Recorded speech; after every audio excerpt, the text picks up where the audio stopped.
Père, nous te prions ce soir de nous faire asseoir dans ta présence. De nous faire asseoir dans ta présence. Seigneur, nous te demandons ce soir de nous maintenir dans ta présence. Rends-nous stables dans ta présence. Dans le nom de Jésus. Rends-nous stables dans le nom de Jésus-Christ. Acclame fortement le Seigneur. Que Dieu te bénisse. Tu peux saluer ton voisin de gauche et de droite. Salue ton voisin de gauche et de droite. Dis-lui bienvenue dans la présence de Dieu. Alors nous allons continuer avec notre thème que le Seigneur nous a donné en cette saison.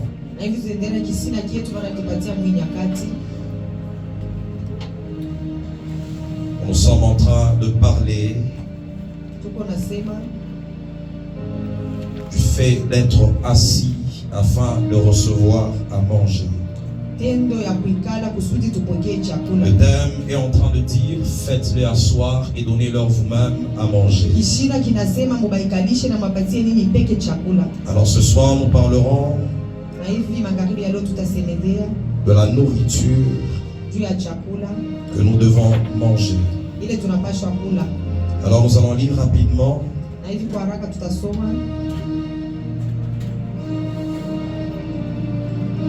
Nous sommes dans le livre de Jean chapitre 6. Jean chapitre 6. Je vais commencer au verset 23.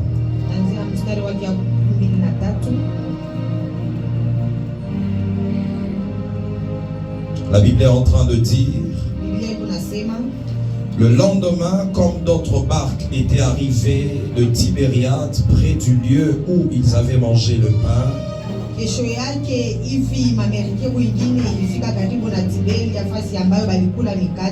après que le Seigneur eut rendu grâce, les gens de la foule ayant vu que ni Jésus ni ses disciples n'étaient là,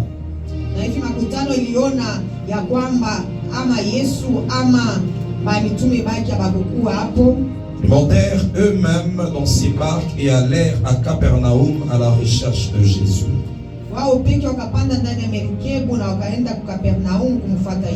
Et l'ayant trouvé au-delà de la mer,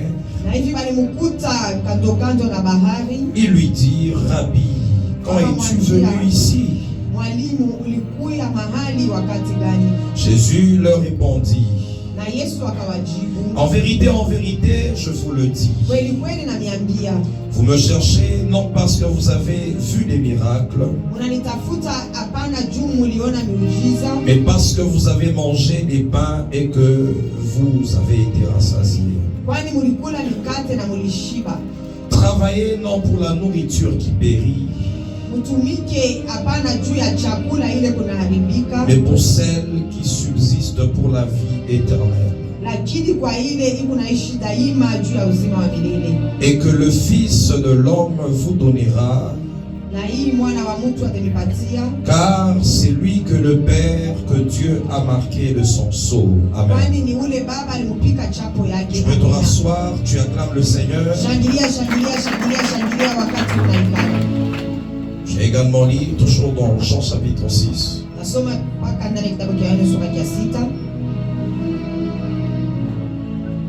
Je lis au verset 35. La Bible dit, Jésus leur dit: je suis le pain de vie. Celui qui vient à moi n'aura jamais faim, et celui qui croit en moi n'aura jamais soif. Celui qui vient à moi n'aura jamais faim, et celui qui croit en moi n'aura jamais soif. Mais je vous le dis, vous m'avez vu et vous ne croyez point. Je vais sauter.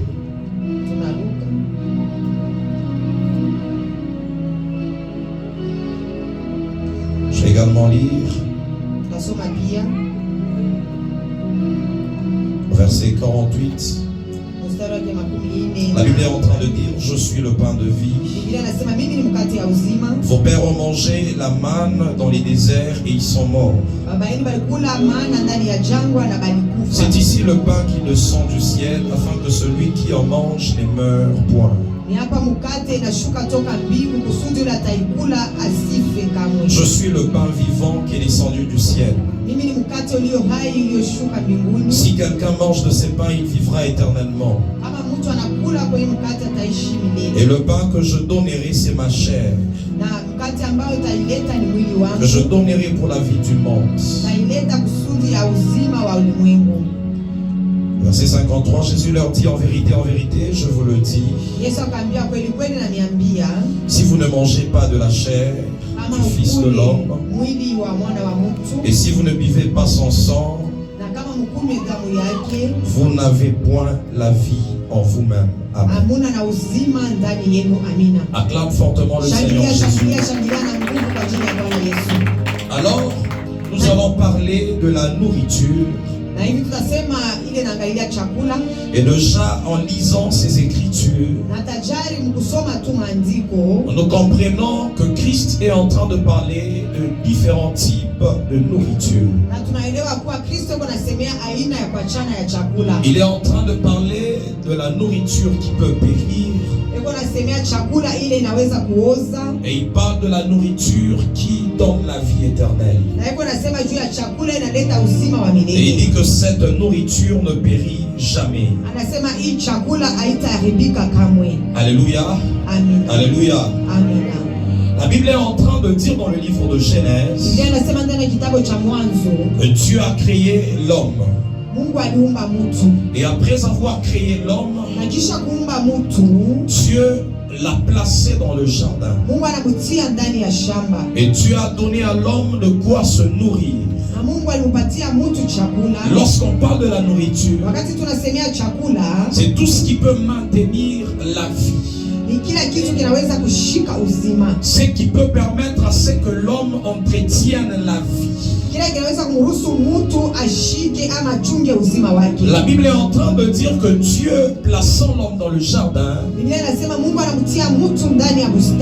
il lui a donné de quoi se nourrir ou encore de quoi maintenir la vie. La Bible est en train de dire qu'il a dit à l'homme de manger de tout ce qui était dans le jardin. Mais il a commencé à interdire. Il a dit à l'homme de ne pas manger le fruit de la connaissance du bien et du mal. Mais au-delà de cet arbre de la connaissance du bien et du mal, il y avait également un autre arbre qui était l'arbre de la vie éternelle. Ce que nous voyons déjà dans ce jardin, qui a la nourriture attachée au corps de l'homme, mais il y avait également une autre nourriture qui devait donner à l'homme la vie éternelle. Parce qu'il y a une nourriture attachée au corps de l'homme et une nourriture attachée à l'esprit de l'homme, ainsi que l'âme de l'homme. Alléluia. Acclame le Seigneur si on est ensemble.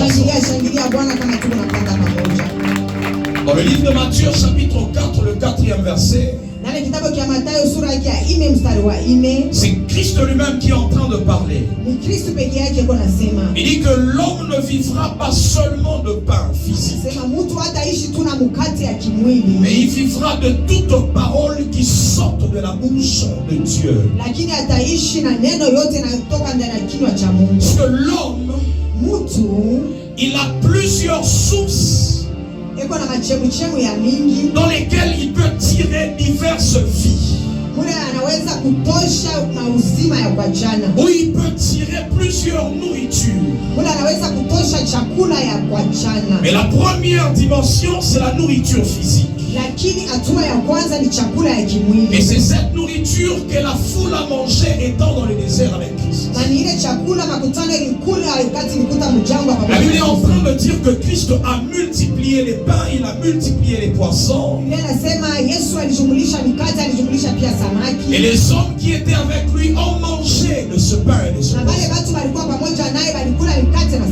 Mais lorsqu'ils vont pour rencontrer Jésus, Jésus leur dit que cette nourriture que vous avez mangée, elle périt.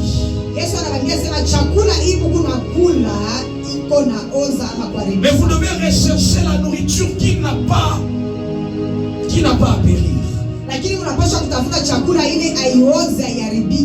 Dis à ton voisin, cherche la nourriture qui ne peut pas périr.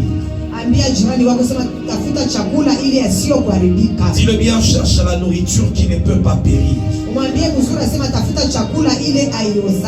Acclame le Seigneur si on est ensemble. Il dit travailler non pour la nourriture qui périt,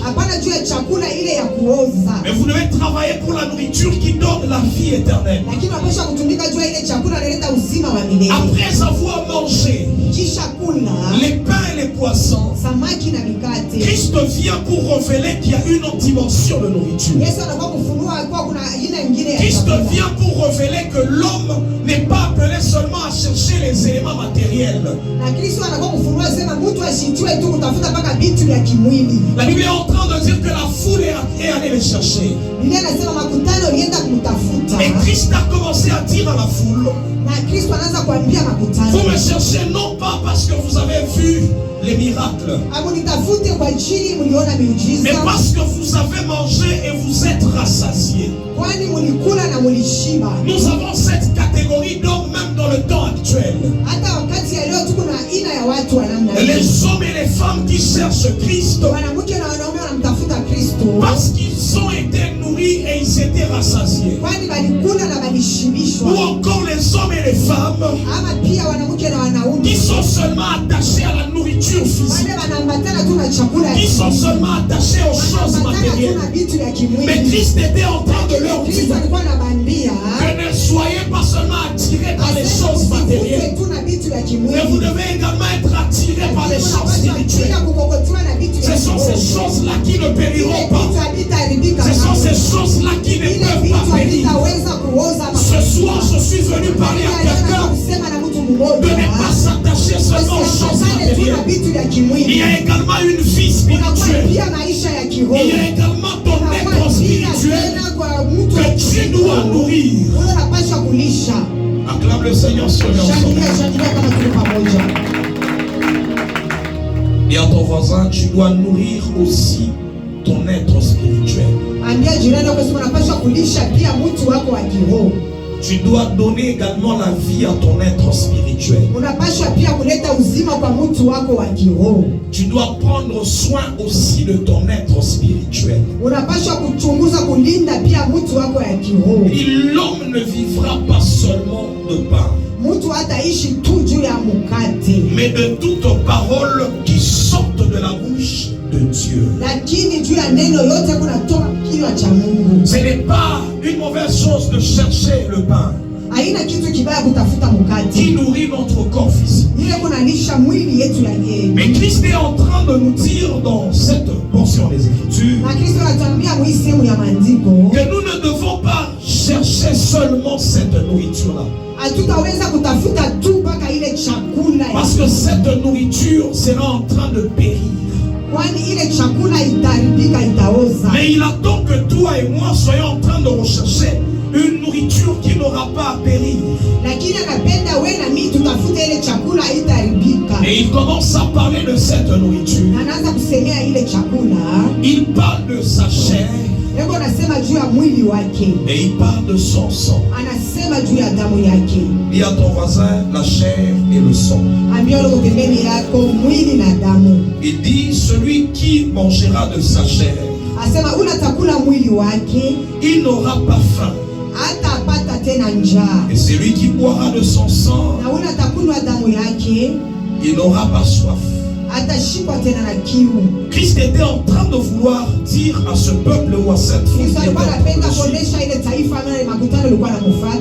dit, si vous cherchez seulement les choses matérielles, ya kuwa kama unatafuta tu vitu vya kimwili, vous allez rester dans la faim, dans la famine. utabakia ndani ya njaa. Si vous recherchez seulement les choses matérielles, Kama unatafuta tu vitu vya kimwili, vous aurez encore soif. mutapata tena kiu. Mais il y a une dimension de nourriture que vous recevez dans votre esprit Lakini kuna hatua moja ya chakula unapaswa kupokea ndani ya maisha yenu, et qui arrive à étancher la soif na inafika kumaliza kiu, et qui arrive à rassasier tous ceux qui ont faim. na ile inaweza kushibisha yeyote iko na njaa. Alors ce soir, nous parlerons un tout petit peu de la chair et du sang de Christ. Angalia leo tutasemea kidogo juu ya mwili na damu ya Kristo. Je suis dans Jean chapitre 1er. Niko ndani ya kitabu cha Yohana sura ya kwanza. Je commence au premier verset. Naanzia mstari wa kwanza. La Bible est en train de dire au commencement était la parole. Biblia inasema toka mwanzo ilikuwa neno, Et la parole était avec Dieu. na neno ilikuwa pamoja na Mungu, Et la parole était Dieu. na neno ilikuwa Mungu. Elle était au commencement avec Dieu. Mwanzo ilikuwa pamoja na Mungu, Toutes choses ont été faites par elle. na kitu chote kilifanywa Et kupitia rien de yeye. ce qui a été fait n'a été fait sans elle. Hakuna kitu ambacho kilifanywa na kilifanywa bila yeye. En elle était la vie. Ndani yake kulikuwa uzima, Et la vie était la lumière des hommes. na uzima ilikuwa nuru ya watu. En elle était la vie. Ndani yake mulikuwa uzima, Et cette vie était la lumière des hommes. na ile uzima ilikuwa nuru ya watu. Je vais au 14e verset. Mimi naanza mstari wake wa 14. Et la parole a été faite chair. Na mwili na neno ilifanywa kuwa mwili, Et la parole a été faite chair. na neno ilifanywa kuwa mwili, Et elle a habité parmi nous, na ilikaa pamoja nasi, pleine de grâce yenye kujaa na neema et de vérité. na ukweli. Et nous avons contemplé sa gloire, une gloire comme la gloire d'un fils unique venu du Père. Na tulitazama ile utukufu kama utukufu wa mwana wa pekee anatoka kwa Baba. Alors, lorsque Christ parle de la chair, Na hivi wakati Kristo anasema juu ya mwili, Christ était en train de révéler à ses hommes na Kristo alianza kufunuliwa wale watu, qu'ils devaient rechercher la parole. walipaswa kutafuta neno, Qu'ils devaient rechercher la parole. ya kwamba walipaswa kutafuta neno. C'est comme ça que la Bible est en train de dire qu'au commencement était la parole. Na ni hivi Biblia inasema toka mwanzo ilikuwa ni neno, Au commencement était la parole. mwanzo ilikuwa ni neno, La parole était avec Dieu et la na parole neno était ilikuwa Dieu. pamoja na Mungu, na neno ilikuwa njoo. Et j'aime le 14e verset. Napenda ile shairi yake ya 14. La Bible parle de Christ comme étant la parole faite chair. Biblia inasema Kristo kama vile neno anafanya kwa mwili. Christ est la parole faite chair. Kristo anakuwa neno ile inafanywa kwa mwili. C'est-à-dire lorsque Christ parlait de sa chair, Wakati Kristo alikuwa anasemea juu ya mwili wake, il parlait de la parole que ces hommes devaient rechercher. ilikuwa anasema juu ya neno ile wale watu walipaswa kutafuta. Il était en train de dire à ces hommes, Alikuwa anaambia wale watu, ne restez pas attachés à ce qui nourrit seulement le corps. msibakie vile kuambatana na kile kitu kunalisha tu mwili ya tunaona. Mais vous devez également manger ma chair, Unapaswa pia kula mwili wangu. qui est la parole. Ile inakuwa neno. Parce que Christ, c'est la parole qui a été Yaani faite chair. Kristo ni neno ile jifanya kwa mwili. Lorsque tu commences à manger, à te nourrir chaque jour de la parole de Dieu, Wakati unaanza kula kila siku neno la Mungu, tu reçois la vie de Dieu en toi. unapokea uzima wa Mungu ndani yako. Tu reçois la vie éternelle. Unapokea uzima wa milele. Est-ce qu'on est ensemble? Tuko pamoja. Est-ce qu'on est ensemble? Tuko napanda pamoja. Dis à ton voisin, la parole te donne la vie éternelle. Ambia leo pembeni yako neno ile kunaleta uzima wa milele. Acclame fortement Jésus. Si on Shangilia, est ensemble. shangilia, shangilia Yesu kama tuko pamoja. Alléluia. Amina. Nous sommes en train de comprendre qu'il y a une nourriture pour l'esprit, une nourriture pour l'âme et une nourriture pour le corps. Tuko naelewa sema kuko chakula juu ya roho, kuna chakula juu ya mwili na kuna chakula juu ya nafsi. Christ dit que l'homme ne vivra pas seulement de pain. Kristo anasema mtu hataishi tu juu ya mkate. Il n'a pas refusé que quelqu'un se nourrisse du pain. Ashikukatalia sema mtu ashikule mkate. Mais il dit qu'on ne doit pas rester attaché au pain physique. lakini anasema tushibakie wenye kuambatana na hii mkate ya Mais il kimwili. dit que l'homme doit également être nourri par la parole de Dieu. Anasema mtu anapaswa pia kulishwa na neno la Mungu. Mais il met aussi de toutes paroles qui sortent de la bouche de Dieu. Asema na neno yote yanatoka ndani ya kinywa cha Mungu. C'est Dieu attend Ni kusema Mungu anapenda que tu recherches également la nourriture spirituelle qui est la parole de Dieu. utafute pia chakula ya kiroho ile inakuwa neno la Mungu. C'est cette parole qui s'est faite chair. Na ni ile neno ilijifanya kuwa mwili. La Bible est en train de dire que la parole faite chair a habité parmi les hommes. Biblia inasema neno ile ilifanya kuwa mwili kana katikati ya watu. Et ils ont vu comment cet homme-là était plein de grâce. Na waliona mfano ule mtu alijazwa tele na Donc ils neema. ont vu la parole faite chair habiter parmi les hommes et pleine de grâce. Waliona neno nafanywa mwili kuikala pamoja na watu na kujazwa tele na neema. Et lorsque Christ parlait de la chair, il ne parlait pas de la chair humaine. Wakati Kristo alikuwa anasemea mwili, akwanza kusema juu ya mwili wa mtu. Mais il était en train de parler de la parole que l'homme devait rechercher Lakini alikuwa anasema juu ya neno ile mtu anapaswa kutafuta afin de maintenir sa vie spirituelle, kusudi ashike ama achunge ile uzima wake wa kiroho. afin de recevoir la vie Kusudi éternelle. apokee uzima wa milele. Bien-aimé, Dieu est en train de te dire ce soir Mpendwa, Mungu anakuambia jioni ya leo que tu dois également apprendre à nourrir ton être spirituel. unapaswa pia kujifunza kulisha mtu wako wa Tu kiroho. dois également apprendre à donner quelque chose qui va amener la vie dans ton être spirituel. Unapaswa kujifunza kuleta kitu kimoja kile kitapatia mtu wako wa kiroho uzima. Et ça, c'est la parole de Na Dieu. ile ni neno la Mungu. Dis à ton voisin, recherche la Ambia parole de jirani Dieu. wako tafuta neno la Mungu. Il est bien, recherche la parole de Dieu. Amwambia tu kuzuri, sema tafuta neno la Mungu. Il dit, tout celui qui va manger du pain naturel, Nasema il mourra. yeyote ula takula mkate hii tu unaona na macho ya kimwili atakufa. Il mourra.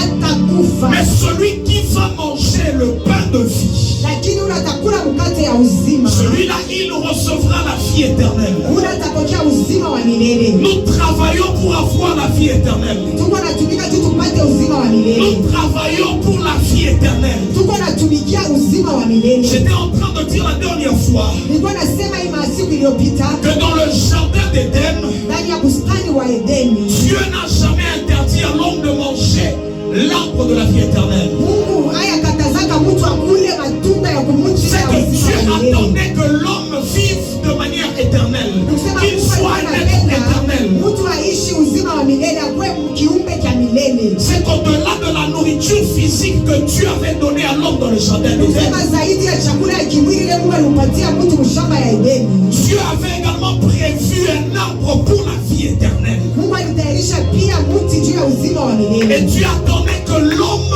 commence à rechercher la nourriture attachée à cet arbre. Na Mungu alikuwa anapenda mtu atafute chakula ile kuambatana na ule mti. J'ai compris pourquoi la Bible parle du premier Adam comme étant une âme vivante.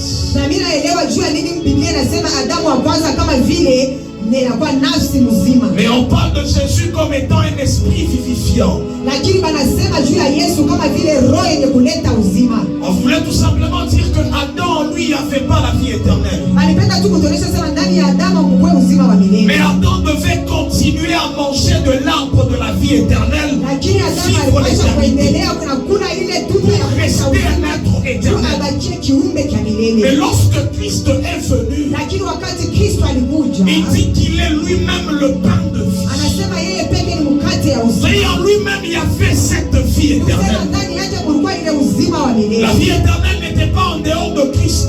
Uzima wa milele ilikuwa nje ya Kristo. Ce n'est pas comme Adam qui devait aller rechercher la vie éternelle qui était dans un arbre dans le Haina jardin. kama vile Adamu alipaswa kwenda kutafuta uzima wa milele ilikuwa ndani ya mti ndani ya Et bustani. c'est comme ça que ce soir, je suis en train de Na te hii kwa présenter karibu ya leo niko naenda kukuonesha Christ comme étant la parole Kristo fraîche. kama vile ile neno nafanywa mwili. Et à chaque fois que tu commences à te nourrir de la parole, Na kila mara ukianza kulishwa na neno, c'est là que tu reçois la vie éternelle. na ni pale unapokea uzima wa Dis milele. à ton voisin, recherche la vie éternelle. Ambia yule umebeba kutafuta uzima wa milele. Il est bien, recherche la vie éternelle. Mwambie mzuri tafuta uzima wa milele. Acclame Jésus, Seigneur. Shangilia Yesu, shangilia Yesu. Alléluia. Amen. Il dit, c'est lui qui va manger de sa chair Anasema ule atakula mwili wake et qui va boire de son sang. na atakunywa damu yake, Celui-là, il aura la vie éternelle. ule mtu atapata uzima wa milele. Il y a deux choses. Kuna vitu viwili, Il y a la chair et il y a le sang. kuna mwili na kuna damu. Lorsqu'on parle de la chair, Wakati tunasemea juu ya mwili, c'est là que Paul est en train de parler de la lettre. na ni pale Paulo kwa nasema juu ya maandiko. Mais lorsqu'on parle du sang, Wakati tunasema juu ya damu, c'est dans le sang qu'il y a la vie de la chair. na ni ndani ya damu kuna uzima wa mwili. La Bible dit dans le livre de Lévitique que c'est dans le sang qu'il y a l'âme de la chair. Biblia inasema ndani ya kitabu cha Walawi ni ndani ya nafsi kuna ndani ya damu kuna nafsi ya mwili. Acclame le Seigneur si on est ensemble. Shangilia, shangilia kama tuko pamoja. C'est dans le sang qu'il y a l'âme de la chair. Ni ndani ya damu mko nafsi ya mwili. C'est comme ça que Paul, parlant de la parole, Na ni hivi Paulo akisemea juu ya neno, il révèle deux dimensions. anaonesha matua mbili. Il parle de la lettre et il parle de l'esprit. Eko nasema juu ya maandiko na nasema juu ya Il dit la lettre seulement elle tue. asema maandiko tu peke yake iko naua. Mais lorsque la lettre est accompagnée de l'esprit, Lakini wakati maandiko yanashindikizwa na roho, c'est là que tu as la vie. na ni pale unapata uzima. Parce qu'au-delà de rechercher la parole, Ni kusema zaidi ya kutafuta neno, il faudrait capter l'esprit derrière la parole. inapaswa kushika roho nyuma ya Il neno, faudrait recevoir l'esprit derrière la parole. kupokea roho nyuma ya neno. Alléluia. Amina. Christ est en train de parler à la femme samaritaine. Kristo eko nasema na ule mwanamke Msamaria, Et il parle de l'eau, il parle du breuvage. eko nasema juu ya vinywaji, eko nasema juu ya Et maji. il dit, celui qui va boire de l'eau que moi je lui donne, Anasema ule je lui atakunywa donnerai. maji ile nitampatia, Il n'aura pas soif. hatapata tena kiu. Lorsqu'on essaie de lire, on dit qu'il parlait de l'esprit. Wakati tunapima kusoma tutaona kwa nasema ni juu ya Il roho. parlait du Saint-Esprit. Eko nasema de juu l'esprit. ya Roho Mtakatifu. C'est lorsque nous parlons du sang, nous voyons l'esprit derrière la parole. Wakati tunasema juu ya damu tunaona roho nyuma ya neno. Plusieurs personnes peuvent lire les Écritures, Watu wengi wanaweza kusoma maandiko, avoir la lettre, kupata maandiko, mais si nous ne recevons pas le sang, lakini kama tupate damu qui est la dimension de l'esprit, ile inakuwa hatua ya roho, nous n'aurons pas la vie. hatutapata uzima. Alléluia. Amina, Alléluia. amina. Parce que tu es en train de comprendre avec moi que dans la nourriture que tu reçois, Nikusema pamoja tu kunaelewa sema ndani ya chakula ile unapokea, cette nourriture doit être complète. ile chakula inapaswa kuwa imekueneana. Tu reçois la chair Unapokea mwili, et tu dois également recevoir le sang. unapaswa pia kupokea damu, Tu reçois la parole, unapokea neno. mais il faudrait que dans cette parole qui est l'esprit, Inapaswa ndani ya ile neno muwe roho. c'est là que toujours dans le livre de Jean chapitre 6 au verset 63, Hata mwana kitabu cha Yohana sura ya 6 mstari wake 13. la Bible est en train de dire que les paroles que je vous ai dites sont esprit et vie. Biblia inasema maneno ile namiambia inakuwa roho na Les uzima. paroles que Christ était en train d'annoncer Maneno ile Kristo alikuwa anatangaza étaient accompagnées de la vie, iwe de l'esprit. kushindikizwa na uzima na roho. Ile kuna leta uzima. Alléluia. Amina. Alléluia. Amina. Est-ce qu'on est ensemble? Tuko pamoja. Parce qu'au-delà des choses matérielles que tu recherches, Tunasema zaidi ya vitu ya kimwili vile uko natafuta. Christ adore cette saison Kristo uko napenda mwili nyakati, que tu manges de sa chair et que tu boives de son sang. ukule mwili wake na ukunywe damu yake. À chaque fois quand tu es nourri par la parole de Dieu, Kila mara unalishwa na neno la Mungu, et si cette parole est accompagnée de l'Esprit de Dieu, na kama ile neno nashindikizwa na roho ya ton Mungu, être spirituel mtu reçoit wako la ya vie. kiroho anapokea uzima. Ton être spirituel grandit. Mtu wako ya kiroho anakomala. Ton être spirituel est entretenu. Mtu wako ya kiroho anakingwa na lindwa. Alléluia. Amina. Alléluia.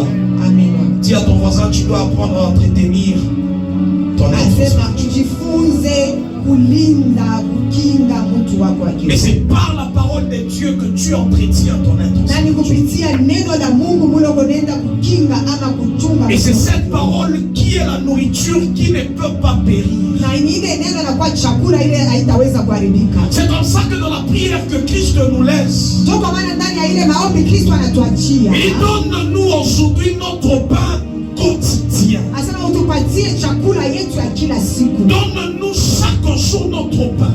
Asema kila siku tupatie mkate yetu. C'est que siku ya maisha yako, il y a un pain que tu dois recevoir pour ton esprit. kuna mkate ile unapaswa kupokea juu ya roho yako, Afin que tu sois maintenu en vie. kusudi ushikwe na uzima, Spirituellement, que tu sois maintenu en vie. mkiroho ubakie Il mzima. ne parlait pas du pain naturel. Asianze kusema mkate ya kimwili, Il ne parlait pas du pain physique. apanze kusema mkate tunaona na Mais il macho, parlait de la nourriture attachée lakini à ton anaweza esprit. kusema chakula ni kuambatana na roho Il yako. donne-nous aujourd'hui Asema notre pain utupatie kila de siku ce jour. mkate yetu, Et chaque jour quand tu te kila lèves, siku wakati unalamuka, tu dois apprendre à chercher une unapaswa nourriture kujifunza kutafuta chakula pour ton être juu ya spirituel. mtu wako wa kiroho. Tu dois apprendre à nourrir ton être Unapaswa kutafuta spirituel. kulisha mtu wako wa kiroho. Alléluia. Amina, Alléluia. amen. C'est que Christ était en train de dire à la foule, Kristo alipenda kuonesha makutano, j'ai la capacité de donner la provision pour le corps physique. niko na uwezaji wa kuleta akiba juu ya mwili hii tunaona na macho, Mais je veux que vous recherchiez les choses supérieures. lakini niko napenda mutafute vitu vya Et juu, vous recherchiez ce qui est plus excellent, ce qui ne va lakini pas. mutafute vile vya mafaa, vile vinakuwa vya lazima vizuri zaidi. Alléluia. Amina, Alléluia. amen. La nourriture qui ne périt jamais. Chakula aioze aiharibike La kamwe, nourriture qui ne périt jamais. chakula ile haitaweza kuharibika La kama nourriture moto. qui maintient ton être spirituel. Chakula ile iko nalinda mtu wako wa kiroho. Et lorsque Paul parle de la nourriture, Wakati Paulo yuko nasema juu ya chakula, il parle de nourriture solide. yuko nasema Il chakula parle ya de nourriture uzito, légère. anasema chakula ya wepesi. Il y a plusieurs formes de nourriture. Kuna maaina ya kuachana ya chakula. Mais Dieu attend que chaque jour de ta vie, Mungu ako napenda kila siku ya maisha yako que tu aies une alimentation équilibrée dans ton esprit. ukuwe na mfano ya kula yenye kueneana ndani ya kiroho. Vous savez, lorsqu'on est en train de présenter Christ, Wakati niko natuonesha Kristo, on le présente comme étant l'agneau de Dieu. niko namuonesha kama vile mwana kondoo wa Mungu, On le présente comme étant l'agneau qui devait être immolé. anamuonesha mwana kondoo ule alipaswa kuchinjwa. Même lorsque nous avons parlé de la Pâque, nous avons parlé de Christ comme étant l'agneau de Dieu. Wakati tunasemea Pasaka tulisema Kristo kama vile mwana kondoo wa Mungu. Mais lorsque Dieu est en train de donner les recommandations Lakini wakati Mungu analeta madaraka à Moïse kwa Musa pour les enfants d'Israël, juu ya watoto wa Israeli, parlant bien sûr de l'agneau pascal, akisema kweli kweli juu ya mwana kondoo wa Pasaka, il dit qu'on devait manger l'agneau en entièreté. anasema walipaswa kula ile mwana kondoo ye ote mzima, Et le sang devait servir également à autre chose. na damu ilipaswa kusaidia juu ya Parce qu'on vitu. devait recueillir le sang, Tulipaswa kuchukua damu mais on devait également manger l'agneau en entièreté. na tulipaswa kula mwana kondoo ye ote mzima. C'est que chaque partie de l'agneau Ni kusema kila sehemu ya kipande cha mwana kondoo a un travail bien défini. iko na kazi na Tu n'as pas encore compris. uyaelewa kamwe. Lorsque Christ parle de sa Wakati chair, Kristo anasema juu ya mwili wake, il parle de lui comme étant l'agneau qui devait être mangé en entièreté. alipasha kuliwa yote mzima. Tu dois également manger même la partie amère de l'agneau. Unapasha pia kula hata ile sehemu ya uchungu ya mwana Tu ne kondoo. dois pas chercher à manger seulement ce qui est bon. Hautapenda kula mpaka kile cha mtamu, Mais hapana. dans chaque animal, dans chaque agneau, il y avait également une partie amère. Ndani ya kila nyama, ndani ya kila mwana kondoo kuko ile sehemu ya uchungu. Et tu dois également manger de cela. Unapasha pia kula ile. Parce que quand tu viens dans la présence de Dieu, Sio wakati unakuya uwepo wa Mungu. n'attends pas qu'on te parle seulement de la Hapana tu partie de la chair. unaonyeshe tu mpaka ile munofu. La partie de la chair, Asema ile munofu ile. attachée peut-être à la prospérité, c'est bien. Ile inaambatana na ustawi. C'est une partie de l'agneau que nous devons manger. Ni sehemu ya mwana kondoo ile tunapaswa kula. Mais cela n'est pas l'agneau en entièreté. Lakini ile haina mwana kondoo yote Nous mzima. devons manger de l'agneau, Tunapaswa kula mwana de kondoo. cet agneau en entièreté. En Mwana kondoo entièreté. yote mzima. Dis à ton voisin, on ne doit rien laisser de l'agneau. Akionyesha huko pembeni akatutaacha hata sehemu moja ya mwana S'il kondoo. faudrait te parler de choses amères, Tunapaswa kukuonyesha maneno ya uchungu. nous t'en parlerons. Tutapaswa kukwambia. Afin que tu reçoives la vie en Kusudi entièreté. upokee uzima katika utele. Afin que tu reçoives la vie en Kusudi entièreté. upokee uzima katika utele. Acclame le Seigneur si on est en train d'avancer ensemble. Tuko napanda pamoja. Alléluia. Amen. Nous sommes dans une saison où nous voulons entendre des choses qui nous plaisent. Tuko nyakati ile tunapenda kushikia vitu vile vya kutupendeza. Rien que la partie de la chair là qui est très bonne. Asema paka sehemu ile ya nyama ya mnofu ile ya mzuri. Mais nous commençons à laisser les autres parties. Tunaanza kuacha ile masehemu ingine. C'est comme ça que l'église ne reçoit plus la vie. Na ni hivi kanisa ipokee tena uzima. Ce soir, le vœu de Dieu est que tu comprennes magharibi ya leo kupenda kwa Mungu ni wewe uelewe que tu dois également être nourri dans ton être spirituel. Unapaswa pia kulishwa mwatua ya kiroho. Et j'étais en train de dire que tu dois manger l'agneau en entier. Na nilikuwa nasema unapaswa kula mwana kondoo yote mzima. Il dit vous devez manger de sa chair. Anasema mnapaswa kula mwili wake. Et vous devez boire de son na sang. mnapaswa kunywa damu yake. La chair qui est la dimension de la parole. Mwili inakuwa hatua ya neno. Et le sang qui est la dimension de l'esprit. Na damu inakuwa hatua ya roho. Alléluia. Amen. Alléluia. Amen. Faites-les asseoir. Mubaikalishi. Donnez-leur vous-même à manger. Na muwapatie nini peke chakula. Une nourriture que Dieu te donne en cette saison. Chakula ile Mungu anakupatia mwili nyakati. C'est la nourriture attachée à ton esprit. Ni chakula ile inaambatana na roho yako. C'est la nourriture attachée à ton esprit. Chakula ile kuambatana na roho yako. Il dit la chair ne sert de rien. Anasema mwili haisaidie kukitu. C'est l'esprit Lakini ni roho qui vivifie. Ikunaleta uzima. C'est comme ça que nous avons dit que la chair doit aller ensemble. Na ni hivi tulisema avec le sang. mwili inapaswa kutembea pamoja na damu. Parce que c'est dans le sang qu'il y a l'âme de la chair. Juni ndani ya damu kunakuwa nafsi ya mwili. C'est comme ça que parlons de la parole de Dieu. Na hivi tukisemea neno la Mungu. Ici chez nous, nous savons qu'il y a deux dimensions de parole de Dieu. Mungu wetu tunajua sema kuko hatua mbili ya neno la Mungu. Il y a la parole écrite. Neno yenye kuandikiwa. Et il y a ce qu'on appelle la voix de Dieu. Na tuko na ile tunaita sauti ya Mungu. Alléluia. Amina. Alléluia. Amina. À chaque fois que tu es en train de te nourrir kila mara ile uko najilisha par la parole de Dieu, kupitia neno la Mungu, tu dois voir en toi-même s'il y a la vie qui est en train d'entrer en toi. wewe mwenyewe unapaswa kuchunguza kama ndani yako kuna uzima ile kunaingia ndani yako. L'une des manières de se nourrir, c'est la méditation de la parole de Dieu. Mfano mmoja ya kujilisha ni kufikiria neno la Mungu. Et à chaque fois quand tu es en train de méditer sur la parole de Dieu, Kila mara wakati unafikiria juu ya neno la Mungu, il faudrait au moins que tu entendes une voix qui te parle, et c'est cette voix qui donne la vie. C'est là même l'esprit de la parole. inapaswa kunashikia sauti moja kuna kusemezea na ni ile sauti kunaleta uzima na njoo neno yenyewe. Plusieurs personnes lisent la parole de Dieu. Watu wengi wako nasoma neno la Mungu. Mais plusieurs personnes n'ont pas appris à écouter la voix derrière les Écritures. Lakini watu wengi hawakujifunza kusikia sauti nyuma ya maandiko. Cette voix-là qui parle derrière les Écritures. Ile sauti kunasema nyuma ya maandiko. C'est ça qui nous donne de grandir spirituellement. Na ni ile natuwezesha tukomane mukiroho. C'est ça qui nous donne de croître spirituellement. Na ni ile natufanya tukomane mukiroho. Derrière l'histoire d'Abraham, qu'est-ce que toi tu entends, que tu comprends spirituellement? C'est quand tu as entendu quelque chose, tu as reçu quelque chose de cette histoire, que tu reçois la vie attachée à cette parole. Alléluia. Alléluia. Parce qu'en cette saison, Dieu ne te donnera pas seulement le pain physique, mais Dieu veut que tu sois également nourri spirituellement. Dieu veut que tu reçoives également la nourriture spirituelle. Dis à ton voisin, tu dois être nourri spirituellement.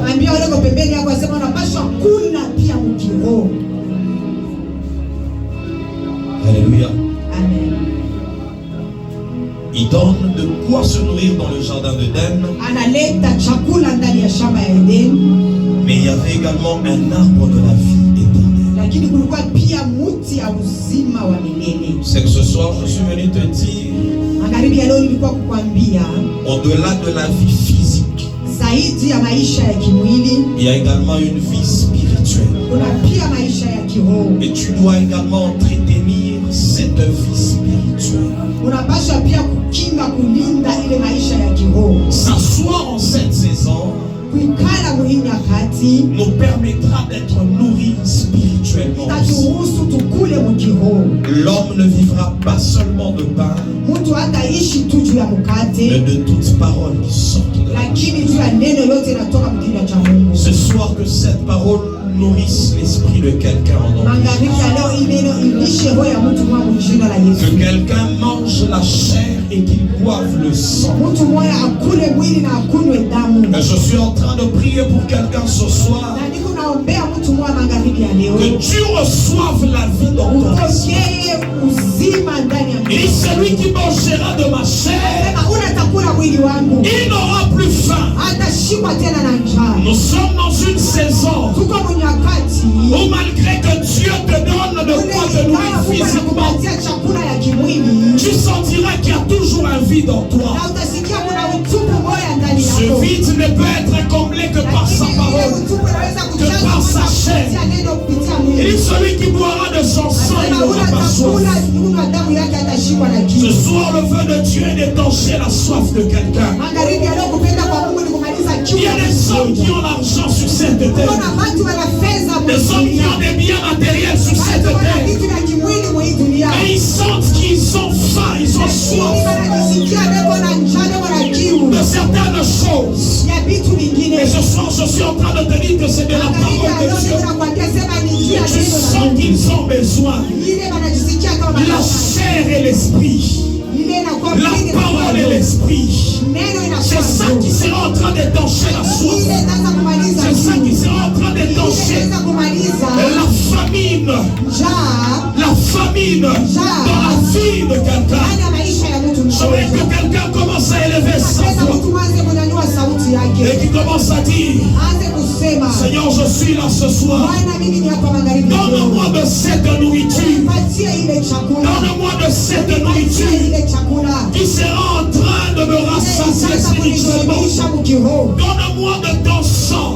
Unipatie Que ton esprit me vivifie. roho yako, nipatie Est-ce uzima. que tu peux commencer à élever ta voix et commencer à parler Sauti à yako Dieu? uanze kusema kwa Mungu. Halo, uko na hitaji.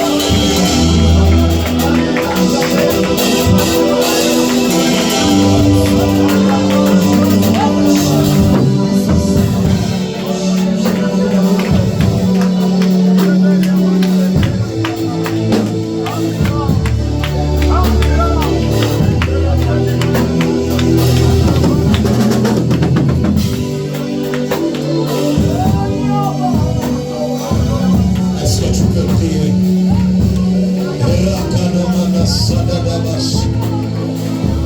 Manger de ta chair, boire de ton sang. Manger de ta chair, boire de ton sang. Elohim, Elohim, Elohim. La parole s'est faite chair.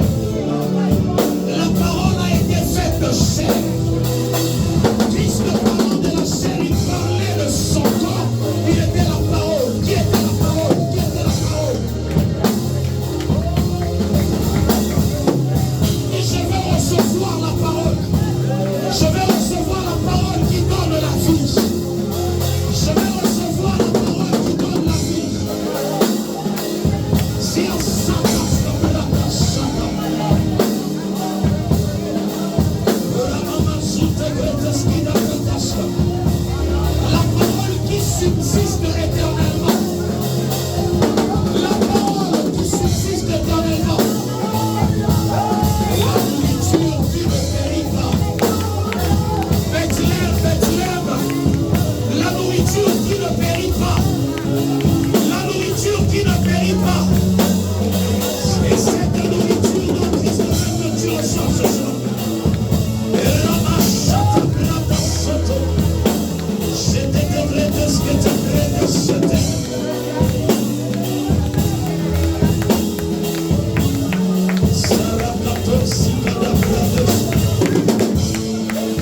recevoir de la nourriture solide.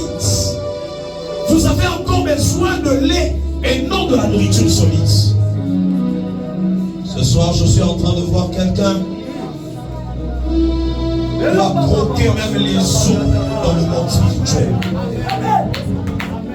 Toi, tu ne mangeras pas seulement des nourritures légères. Même les os, tu vas les croquer. C'est comme ça que Paul parle de la nourriture solide. Manger l'agneau en entièreté. Il y a une catégorie d'hommes et de femmes qui vont croquer les os, qui vont atteindre les dimensions spirituelles élevées et qui vont avoir besoin de nourriture solide. De nourriture solide. J'aimerais que tu dises à Dieu, Seigneur, à partir de ce soir, je refuse de rester un enfant. Je voudrais grandir spirituellement afin de manger la nourriture solide. Est-ce que tu peux commencer à prier? Est-ce que tu peux commencer à battre les mains?